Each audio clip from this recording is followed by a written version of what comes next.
یہ وحدت عمر اور اعتدال والی بات تو سارے کرتے ہیں اور سارے کہتے ہیں کہ بھی ایک لڑی کے اندر پرویا جانا چاہیے، ایک رسی کو تھامنا چاہیے، لیکن رسی وہی نشاندہی کرتے ہیں جو ان کے ہاتھ کے اندر پکڑی گئی۔ بس یہ خواب اسی لیے شرمندہ تعبیر نہیں ہو رہا، صدیاں گزر گئی ہیں، سیمینار ہوتے ہیں، وحدت امت پر باتیں ہوتی ہیں، نماز پڑھنے کے وقت ہوتا ہے، الگ الگ اپنی نماز شروع کر دیتے ہیں، پوری دنیا کے سامنے مظاہرہ کرتے ہیں کہ ہماری یہ باتیں نا گلے سے اوپر تھیں، ہمارے دل میں کوئی اتحاد اور وحدت کا جذبہ نہیں، ورنہ اس سے زیادہ کیا خرابی ہوگی کہ وہی باتیں کرنے والے لوگ نماز نہیں ایک دوسرے کے پیچھے پیچھے۔ تو اس بارے میں اصل بات جو سب کے لیے سمجھنے کی وہ ہے کہ دین جو ہم تک پہنچا نا، وہ لوگ جو خود رسول اللہ صلی اللہ علیہ وسلم سے سن رہے تھے، ان کے لیے قرآن اور حدیث برابر تھے۔ آپ کی بات جو منہ سے نکلتی تھی وہ اللہ کی وحی ہوتی ہے، اپنی طرف سے آپ دین کی بات اس وقت اگر کوئی نہ مانتا یا انکار کرتا اسلام سے نکل جاتا، کوئی درمیان میں واسطے نہیں تھے، براہ راست سن رہے تھے۔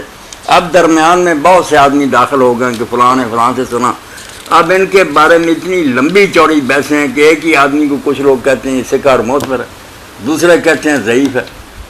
اس کے علاوہ کچھ لوگوں کو اور روایتیں مل جاتی ہیں جو ان کے خلاف ہیں، وہ کہتے ہیں ان سے وہ زیادہ مستند ہیں۔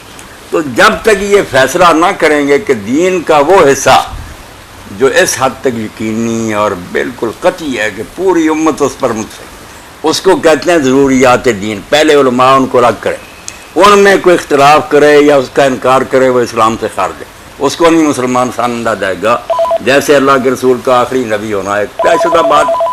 وحدت امت کے حوالے سے وحدت امت کے حوالے سے سارے سامعین سنیں، اگر کوئی اہل علم بھی سن رہا تو خدا کے لیے ترس کھائے اس امت پر کہ جو چیزیں ضروریات دین ہیں۔ اہل علم سے کیا مراد ہے؟ جس کو کچھ دین کا تھوڑا بہت پتہ ہے اس کو دین کی خیر خواہی مطلوب ہے، اصل میں تو اہل علم وہی ہے بیاتا کارے امت بسازیں کہ مارے زندگی مردانہ بازیں، چنا نالیں مندر مسجد شہر کہ دل در سینہ ملا گدا دیں۔ اقبال کہتا ہے مسلمانوں مل کر مسجد میں روئیں تاکہ شاید ملا کا دل پگھل جائے۔ اس کو مسلمانوں پر رحم آد ہے، یہ کافر کہنے سے باز آد ہے، مسجدیں الگ کرنے سے مگر نہیں باز آئیں گے۔ انہوں نے اپنی الگ الگ دکانیں بنائی، کیوں کہیں گے کہ باقی مسلمان ہیں یار، جس جگہ وقت آ جائے نماز پڑھنی چاہیے۔ بات سمجھ یعنی کچھ علم کی کمی بھی ہے کہ جو چیزیں ضروریات دین ہیں اتنی تاکید سے حضور نے بیان فرمائی، قرآن میں بھی حدیث میں ایک ایک مسلمان تک پہنچ گئی۔ جیسے کون مسلمان نہیں جانتا کہ ماں کے ساتھ نکاح حرام ہے، یہ کچھ بھی بات ورحمۃ اللہ۔ جو باتیں اس طرح ساری دنیا کے مسلمانوں کو پہنچ گئی ہیں کہ پڑھا ہو یا نہ پڑھا سب جانتے ہیں کہ زنا حرام ہے، خنزیر حرام ہے، ماں کے ساتھ، یہ ہے ضروریات دین۔ ان میں بھی کوئی جھگڑا شروع کر دے وہ نہیں مسلمان رہنا چاہتا، اس کو کہیں گے کہ کافر ہو گیا۔